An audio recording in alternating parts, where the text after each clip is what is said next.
Hi friends, എല്ലാവർക്കും Ramshad voice എന്ന YouTube ചാനലിലേക്ക് സ്വാഗതം. RRB റെയിൽവേ എക്സാമുകൾക്കും അതുപോലെ SSC എക്സാമുകൾക്കും ഒരുപാട് എക്സാമുകൾ ഇനി 2019 നടക്കാനുണ്ട്. റെയിൽവേയുടെയും അതുപോലെ SSCയുടെയൊക്കെ സെൻട്രൽ ഗവൺമെൻറ് ജോലി ആഗ്രഹിക്കുന്ന ഉദ്യോഗാർത്ഥികൾക്ക് വൻ അവസരമാണ് ഈ ഒരു വർഷം വന്നിരിക്കുന്നത്. അപ്പോൾ അതിലേക്ക് വേണ്ടിയിട്ടുള്ള മാത്സ് ആൻഡ് റീസണിങ് ക്വസ്റ്റ്യൻസാണ് നമ്മൾ ഇന്ന് മുതൽ വർക്കൗട്ട് ചെയ്യുന്നത്. അപ്പോൾ എല്ലാ ദിവസവും വൈകുന്നേരം 8 മണിക്കായിരിക്കും ക്ലാസ്സുകൾ ഉണ്ടായിരിക്കുക. അപ്പോൾ എല്ലാ ദിവസവും ക്വസ്റ്റ്യൻസ് നിങ്ങൾക്ക് തരുന്നതാണ്.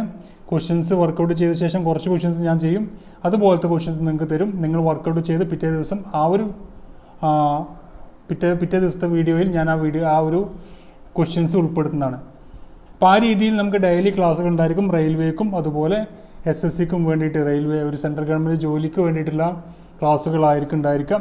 നമുക്കറിയാം ഏറ്റവും കൂടുതൽ വരുന്നത് മാത്സ് ആൻഡ് റീസണിങ് എന്നാണ്. എല്ലാവർക്കും ബുദ്ധിമുട്ടുണ്ടാകുന്നതും ആ ഒരു വിഷയത്തിലാണ്. അപ്പോൾ അതിന് വേണ്ടിയിട്ടാണ് ഈ ഒരു കോഴ്സ് ആരംഭിക്കുന്നത്. അപ്പോൾ ഇതിൽ ജോയിൻ ചെയ്യാൻ വേണ്ടി നിങ്ങൾ സബ്സ്ക്രൈബ് ചെയ്യാത്തവരാണെങ്കിൽ തീർച്ചയായും എല്ലാ ദിവസവും ക്ലാസ്സുകൾ ലഭിക്കാൻ വേണ്ടി സബ്സ്ക്രൈബ് ചെയ്യുക. ചുവന്ന സബ്സ്ക്രൈബ് ബട്ടൺ ക്ലിക്ക് ചെയ്ത് അതുപോലെ ബെല്ലൈക്കൺ കൂടി എനേബിൾ ചെയ്താൽ മാത്രമേ ഞാൻ അപ്ലോഡ് ചെയ്യുമ്പോൾ നിങ്ങൾക്ക് ക്ലാസ്സുകളൊക്കെ ലഭിക്കുകയുള്ളൂ. അതുപോലെ തന്നെ PDF ക്ലാസ്സുകളും എനിക്ക് കിട്ടുന്ന നോട്ട്സുകളും അതുപോലെ നിങ്ങൾ ചെയ്യേണ്ട വർക്കൗട്ട് ചെയ്യേണ്ട ബുക്കുകളൊക്കെ നിങ്ങൾക്ക് A to Z ട്രിക്സ് എന്ന് പറയുന്ന ടെലഗ്രാം ചാനൽ ലഭ്യമാണ്. A to Z ട്രിക്സിൽ ഇതുവരെ അപ്ലോഡ് ചെയ്ത ക്ലാസ്സുകളും അതുപോലെ PDF നോട്ട്സുകളൊക്കെ നിങ്ങൾക്ക് ലഭിക്കുന്നതാണ്. അപ്പോൾ അതിൽ ജോയിൻ ചെയ്യാൻ വേണ്ടി ടെലഗ്രാമിൽ A to Z ട്രിക്സ് എന്ന് സെർച്ച് ചെയ്ത് കഴിഞ്ഞാൽ നിങ്ങൾക്ക് ലഭിക്കുന്നതാണ് എൻ്റെ ചാനൽ. അതിലൂടെയും അതുപോലെ അല്ലെങ്കിൽ താഴെ കാണുന്ന ഡിസ്ക്രിപ്ഷൻ ബോക്സിൽ ലിങ്ക് കൊടുത്തിട്ടുണ്ട്, അത് ക്ലിക്ക് ചെയ്ത് നിങ്ങൾക്ക് ജോയിൻ ചെയ്യാവുന്നതാണ്. ഡെയിലി മോക്ക് ടെസ്റ്റുകൾ ലഭിക്കാൻ വേണ്ടി താഴെ ഡിസ്ക്രിപ്ഷനിലെ ലിങ്ക് കൊടുത്തിട്ടുണ്ട്, അതിൽ ക്ലിക്ക് ചെയ്ത് കഴിഞ്ഞാൽ നിങ്ങൾക്ക് ഡെയിലി മോക്ക് ടെസ്റ്റുകളും ഓരോ എക്സാം നടക്കുന്ന PSCയുടേതാണെങ്കിലും അല്ലെങ്കിൽ RRBയുടെ ആണെങ്കിലും ഒക്കെ നിങ്ങൾക്ക് മോക്ക് ടെസ്റ്റുകൾ നടത്തിയാൽ മാത്രമേ നമുക്ക് ഓൺലൈൻ എക്സാമൊക്കെ എഴുതുമ്പോൾ പെട്ടെന്ന് തന്നെ മാർക്ക് സ്കോർ ചെയ്യാൻ കഴിയുകയുള്ളൂ. ഞാൻ കഴിഞ്ഞ വീഡിയോയിൽ 2 ക്വസ്റ്റ്യൻസ് കൊടുത്തിരുന്നു. നമ്മുടെ കോമ്പൗണ്ട് ഇൻട്രസ്റ്റ് ഹാഫ് ഇയർലി ആയിട്ടും അതുപോലെ ക്വാർട്ടർലി ആയിട്ടും എങ്ങനെ കാണാമെന്ന റേഷ്യോ മെത്തേഡ് ഉപയോഗിച്ചാണ് നമ്മൾ കണ്ടിരുന്നത്. അപ്പോൾ അതിൻ്റെ ആൻസറാണ് നമ്മൾ ഈ ഒരു വീഡിയോയിൽ ഫസ്റ്റ് 2 ക്വസ്റ്റ്യൻസ് ചെയ്യുന്നത്. അതിനുശേഷം നമുക്ക് നമ്മുടെ റെയിൽവേക്ക് വേണ്ടിയിട്ടുള്ള ക്വസ്റ്റ്യൻസ് നോക്കാം. അപ്പോൾ കഴിഞ്ഞ കാലങ്ങളിൽ SSC RRB ചോദിച്ച ക്വസ്റ്റ്യൻസാണ് നമ്മൾ എല്ലാ വീഡിയോസിലും ഉൾപ്പെടുത്തുന്നത്. അപ്പോൾ എല്ലാ വീഡിയോകളും നിങ്ങൾ കാണാൻ ശ്രമിക്കുകയും നിങ്ങളുടെ ഫ്രണ്ട്സുമായി ഷെയർ ചെയ്യാനും മറക്കരുത്. അതുപോലെ ഉപകാരപ്പെടാൻ ലൈക്ക് ചെയ്യാനും മറക്കരുത്. നോക്കാം. അപ്പോൾ റേഷ്യോ മെത്തേഡ് അറിയാത്തവർ തീർച്ചയായും കഴിഞ്ഞ വീഡിയോസ് കണ്ടാൽ മാത്രമേ നമുക്ക് ഈ ക്വസ്റ്റ്യൻസ് എങ്ങനെ ചെയ്യുക, റേഷ്യോ ഉപയോഗിച്ച് ചെയ്യാമെന്ന് അറിയാൻ കഴിയുള്ളൂ. അപ്പോൾ ഇവിടെ നോക്കുക, എത്ര രൂപ 1,25,000 രൂപയാണ് നിക്ഷേപിച്ചത്. 12% പലിശ നിരക്ക്. 1.5 വർഷം എന്ന് പറയുമ്പോൾ എത്ര മാസമാണ്? ഒരു വർഷം എന്ന് പറഞ്ഞാൽ 12 മാസം, അര വർഷം കൂട്ടുമ്പോൾ 6 കൂടി കൂട്ടുമ്പോൾ 18 മന്താണ് വരുന്നത്. ഇവിടെ കോമ്പൗണ്ടഡ് ഹാഫ് ഇയർലി എന്ന് പറയുമ്പോൾ 1/2, ഒരു വർഷത്തിൽ 2 തവണയാണ് കാണുന്നത്. 1/2 കാരണം നമ്മൾ എന്ത് ചെയ്യുക, ഇവിടെ പേഴ്സൻറ്റേജിനെ ഡിവൈഡ് ബൈ അരിക്കണം, 2 കൊണ്ട് അരിക്കുക. അപ്പോൾ നമുക്ക് 6 കിട്ടി. 2 കൊണ്ട് അരിക്കുമ്പോൾ നമുക്ക് 6 കിട്ടി. ഇവിടെ 18 × 2 ചെയ്യുമ്പോൾ നമുക്ക് 36 മാസം കിട്ടി. 36 മാസം എന്ന് പറയുമ്പോൾ എത്ര വർഷമാണ്? 3 വർഷം. 3 വർഷത്തിൽ നമ്മുടെ കോഡ് എത്രയാണ്? 3:3:1. 1,25,000-ൻ്റെ 6%. 1,25,000-ൻ്റെ 10% എത്ര? 12,500. 5% നേർപകുതി, അതിൻ്റെ കൂടെ 1% കൂട്ടാം. 7,500. 7,500-ൻ്റെ 6% 450. 450-ൻ്റെ 6% എത്രയാണ്? 27. മൾട്ടിപ്പിൾ ചെയ്യാം. 7,500-ൻ്റെ 3 22,500. 3 × 450 1,350. 27 കൂടി ആഡ് ചെയ്യുമ്പോൾ നമുക്ക് കിട്ടുന്നത് 23,877. എത്ര പെട്ടെന്ന് നമുക്ക് ആൻസർ കിട്ടിയത്. ഏതൊരു ഇക്വേഷൻ ആവശ്യമില്ല, നമുക്ക് റേഷ്യോ മെത്തേഡ് ഉപയോഗിക്കാം. റേഷ്യോ മെത്തേഡ് അറിയാത്തവർ മുമ്പുള്ള വീഡിയോസ് കാണുക, അതിൽ പറഞ്ഞിട്ടുണ്ട് വിശദമായിട്ട്. അത് നോക്കിക്കഴിഞ്ഞാൽ മാത്രമേ നിങ്ങൾക്ക് ഈ വീഡിയോ മനസ്സിലാവുള്ളൂ. അപ്പോൾ അത് മറക്കരുത്. അടുത്ത question, what will be the compound interest on ₹1,25,000 the rate of 8% per annum 9 months if compounded interest to be calculated quarterly.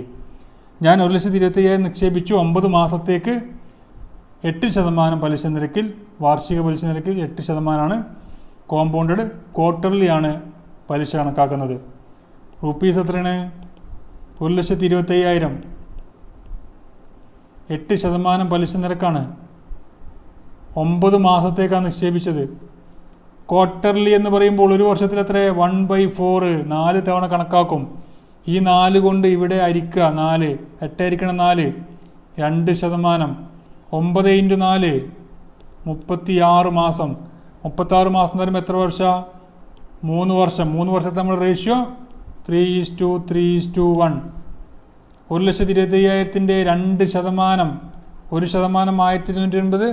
2% അതിൻ്റെ ഡബിള് 2500. 2500-ൻ്റെ 2% 50. 50-ൻ്റെ 2% 1 രൂപ. മൾട്ടിപ്പിൾ ചെയ്യാം. 3 × 2 500 7500. 3 × 50 150. ഒന്നും കൂടി ആഡ് ചെയ്യുമ്പോൾ നമുക്ക് എത്ര കിട്ടുന്നത്? 7651. 7651 നമ്മുടെ ആൻസറായി കിട്ടുന്നത്. അപ്പോൾ റേഷ്യോ മെത്തേഡാണോ അതോ ഇക്വേഷൻ മെത്തേഡാണോ ഏറ്റവും നല്ലത് എന്ന് നിങ്ങൾ താഴെ കമൻറ്റ് ചെയ്യുക.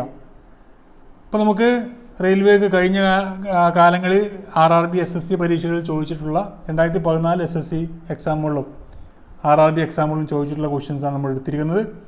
ഒരു ക്വസ്റ്റ്യൻ ഇവിടെ ഉണ്ട്. In an examination 70% of the candidates passed in English, 80% passed in maths, 10% failed in both the subject. If 144 candidates passed in both, the total number of candidates were. എന്താ പറഞ്ഞിരിക്കുന്നത്?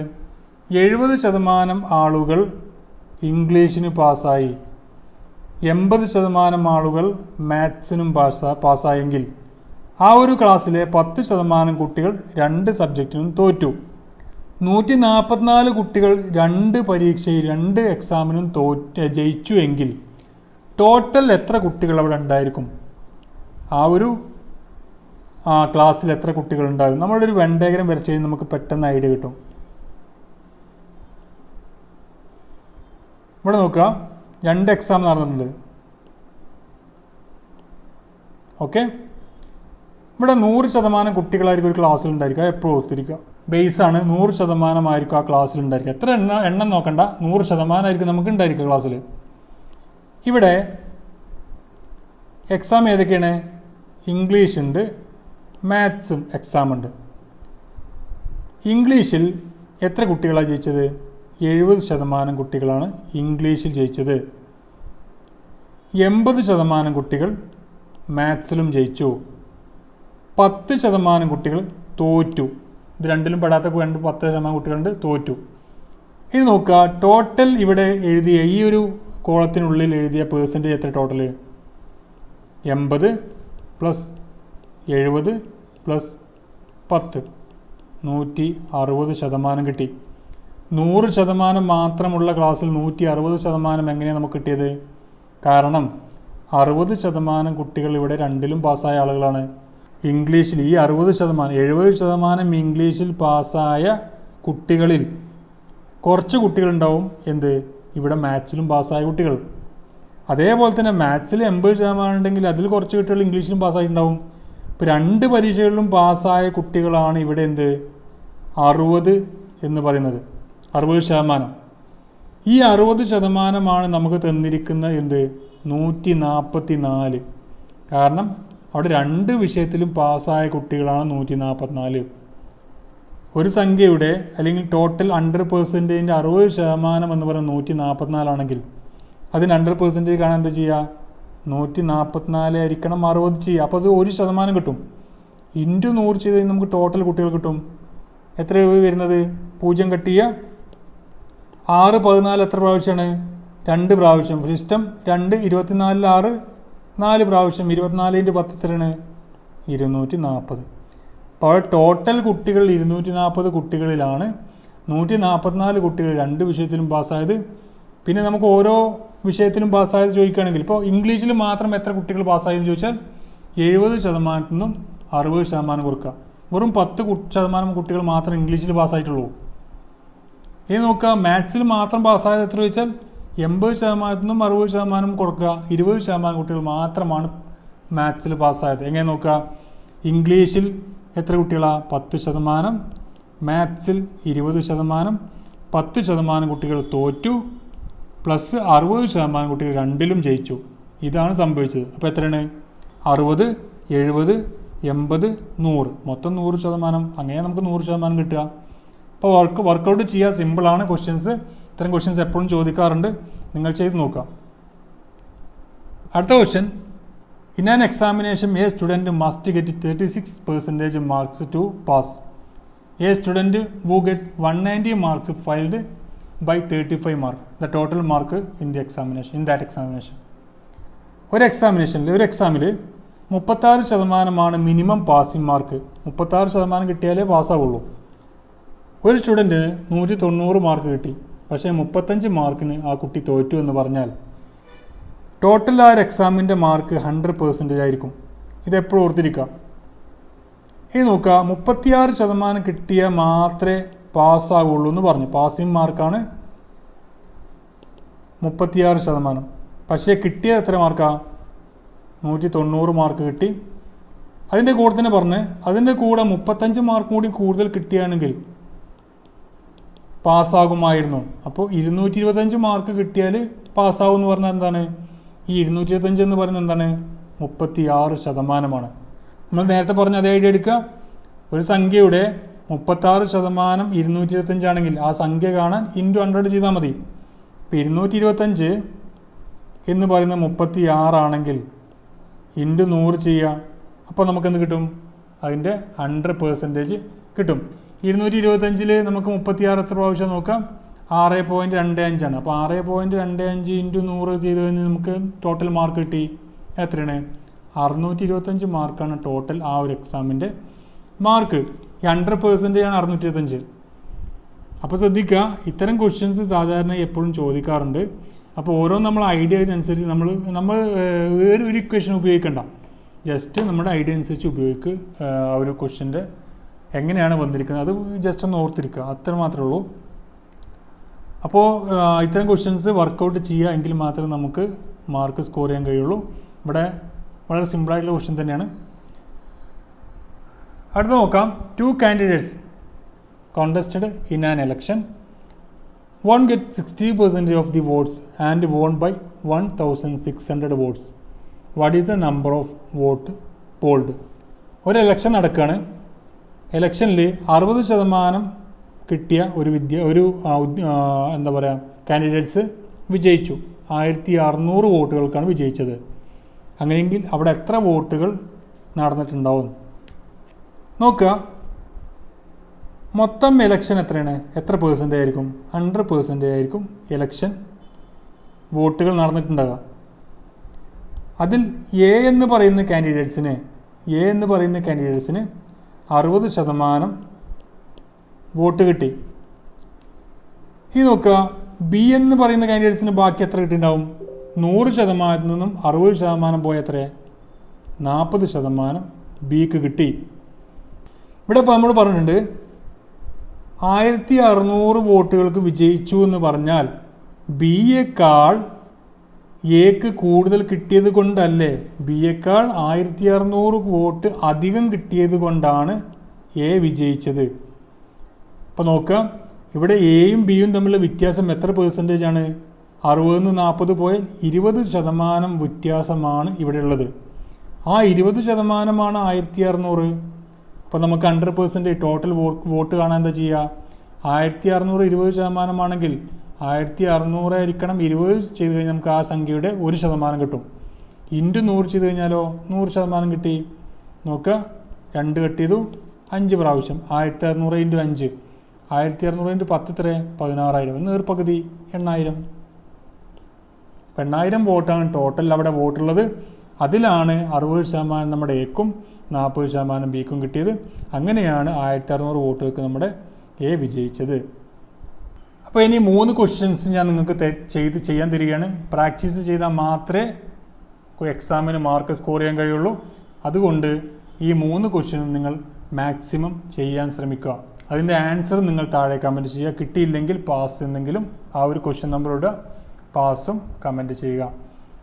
അതുപോലെ തന്നെ നിങ്ങളുടെ ഫ്രണ്ട്സുകൾ ആരെങ്കിലും ഈ ഒരു എക്സാം എഴുതുന്നുണ്ടെങ്കിൽ, അല്ലെങ്കിൽ RRBയുടെ എക്സാമോ നമ്മുടെ SSCയുടെ എക്സാം എഴുതുന്നുണ്ടെങ്കിൽ അവർക്കും കൂടിയും ഷെയർ ചെയ്ത് കൊടുത്താൽ തീർച്ചയായും അവർക്കും ഉപകാരപ്പെടുന്നതാണ്. ഇപ്പോൾ പറഞ്ഞ് in N examination A got 25% mark more than B got 10% less than C and C get 25 more than D. If D got 320 marks out of 500, the marks obtained by A were. ഒരു എക്സാമിൽ എക്ക് 25% mark കിട്ടി, ബിയേക്കാൾ 25% mark കിട്ടി, ബിക്ക് സിയേക്കാൾ 10% കുറവ് മാർക്കാണ് കിട്ടിയത്, സിക്ക് 25% ഡിയേക്കാൾ കിട്ടിയെങ്കിൽ ഡിക്ക് 320 മാർക്കാണ് കിട്ടിയത് 500-ൽ. അങ്ങനെയെങ്കിൽ എക്ക് എത്ര മാർക്ക് കിട്ടി എന്നാണ് ചോദ്യം.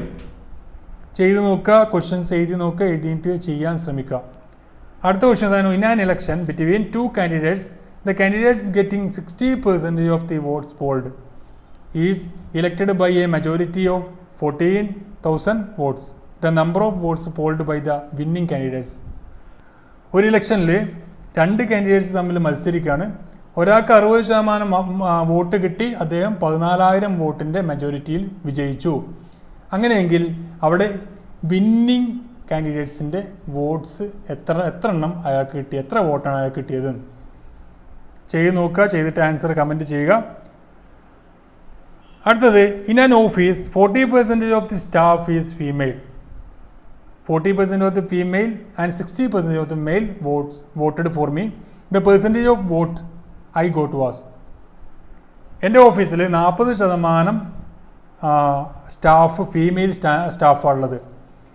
എനിക്കൊരു ഇലക്ഷൻ നടന്നപ്പോൾ 40% ഫീമെയിലിൻ്റെ 40%വും മെയിലിൻ്റെ 60% എനിക്ക് വോട്ടായി കിട്ടി. അങ്ങനെ എങ്കിൽ എനിക്ക് ടോട്ടൽ വോട്ട് എത്ര പെർസെൻറ്റേജ് കിട്ടിയിട്ടുണ്ടാവും? ഇപ്പോൾ ഈ 3 ക്വസ്റ്റ്യൻസും നിങ്ങൾ ചെയ്ത് നോക്കുക. ചെയ്തിട്ട് നിങ്ങൾ താഴെ ആൻസർ കമൻറ്റ് ചെയ്യുക. ഇതിൻ്റെ ആൻസർ, ഇതിൻ്റെ എക്സ്പ്ലനേഷനും അതുപോലെ നെക്സ്റ്റ് ക്വസ്റ്റ്യനുമായിട്ട് നമുക്ക് നാളെ കാണാം. നാളെ 8 മണിക്ക് ക്ലാസ്സുകൾ ഉണ്ടായിരിക്കും. എല്ലാ ദിവസവും 8 മണിക്ക് വീഡിയോ അപ്ലോഡ് ചെയ്യുന്നതാണ്. അപ്പോൾ എല്ലാവരും വീഡിയോകൾ കാണുക, ഷെയർ ചെയ്യുക, സപ്പോർട്ട് ചെയ്യുക. അതുപോലെ തന്നെ ടെലഗ്രാം ചാനലും ജോയിൻ ചെയ്ത് കഴിഞ്ഞാൽ നോട്ട്സുകളും മറ്റും ലഭിക്കുന്നതാണ്. മറ്റു വീഡിയോ വീണ്ടും കാണാം. Thank you for watching. Have A nice day.